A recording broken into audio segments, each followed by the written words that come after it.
Giọng đọc cung cấp bởi Tập đoàn Công nghiệp Viễn thông Quân đội Viettel. Kỳ thi Trung học phổ thông quốc gia 2019 đã kết thúc với rất nhiều tình huống hy hữu khiến cộng đồng mạng vừa thương vừa buồn cười. Cảm ơn bạn đã tin tưởng sử dụng dịch vụ tổng hợp tiếng nói của Trung tâm Không gian mạng Viettel. Thí sinh nữ bất ngờ đau bụng, nghi chuyển dạ trong ngày thi thứ 3. Báo Người Lao động đưa tin, sáng nay, ngày 27 tháng 6, ngày thi thứ 3 kỳ thi Trung học phổ thông quốc gia 2019, thí sinh Huỳnh Mộng Nhi, sinh năm 1988, ngụ huyện Đầm Dơi, tỉnh Cà Mau, bất ngờ bị đau bụng, nghi có dấu hiệu chuyển dạ sau khi kết thúc môn thi địa lý. Dịch vụ tổng hợp tiếng nói cung cấp bởi Trung tâm Không gian mạng Viettel.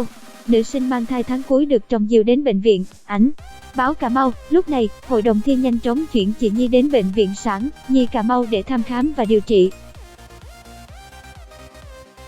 Cảm ơn bạn đã sử dụng giọng đọc nhân tạo của Trung tâm Không gian mạng Viettel.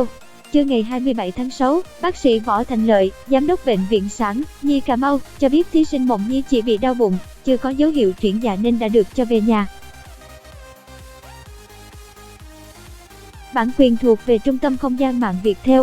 Trao đổi với báo Cà Mau Online, nữ sinh cho biết em đang thai ở tháng cuối của thai kỳ nhưng vẫn quyết tâm khăn gói lên đường dự thi để đặt chân vào giảng đường đại học.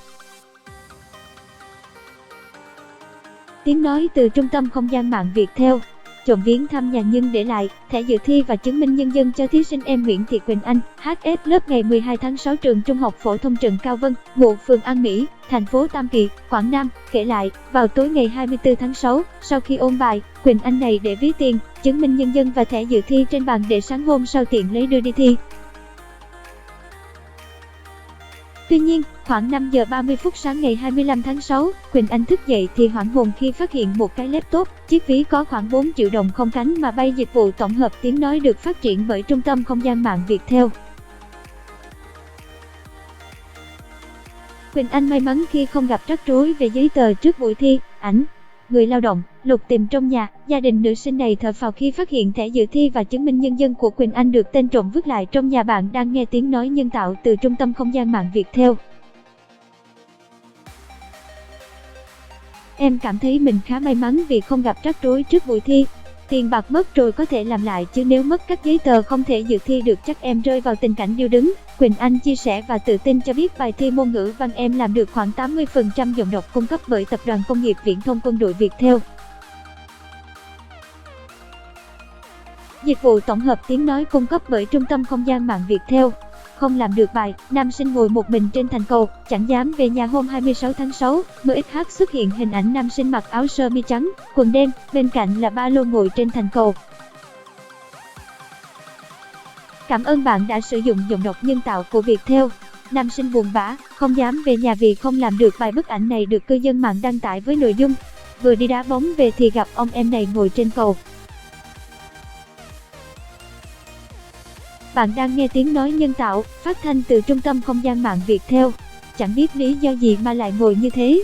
Tò mò lại hỏi thì mới biết hôm nay đi thi nhưng anh chàng không làm được bài, còn bị giám thị đánh dấu bài môn toán nữa. Giờ em chẳng dám về nhà, khổ thân. Mình khuyên răng động viên mãi mới chịu xuống cầu, ngồi khóc thút thít một lúc thì mình bảo về nhà đi trời, sắp mưa rồi thì mới đeo ba lô đi về. Bạn đang nghe tiếng nói nhân tạo, phát thanh từ Trung tâm Không gian mạng Viettel. Đời học sinh 12 năm đèn sách quyết định vài ngày thi, vậy mà, hóa ra, nam sinh này không những không hoàn thành bài thi mà còn bị đánh dấu nên sinh ra chán nản, ngồi trên cầu chẳng dám về nhà. Tiếng nói từ Trung tâm Không gian mạng, Tập đoàn Công nghiệp Viễn thông Quân đội Viettel. Người chứng kiến đã phải tiến đến hỏi an ủi nhiều thì cậu mới rời cầu, đeo ba lô đi về. Cảm ơn bạn đã tin tưởng sử dụng dịch vụ của Trung tâm Không gian mạng Viettel. Giọng đọc được phát hành bởi Trung tâm Không gian mạng Viettel. Chụp ảnh để gửi qua Facebook nhờ bạn làm hộ. Ngày 26 tháng 6, Hội đồng thi Sở Giáo dục Đào tạo Phú Thọ cho biết, trong buổi thi đầu tiên ở môn ngữ văn, tại điểm thi Trung học phổ thông Thanh Sơn, thí sinh tự do Trần Đình Xuân, SPD 15.008.797, đã vi phạm quy chế vì mang điện thoại vào phòng thi.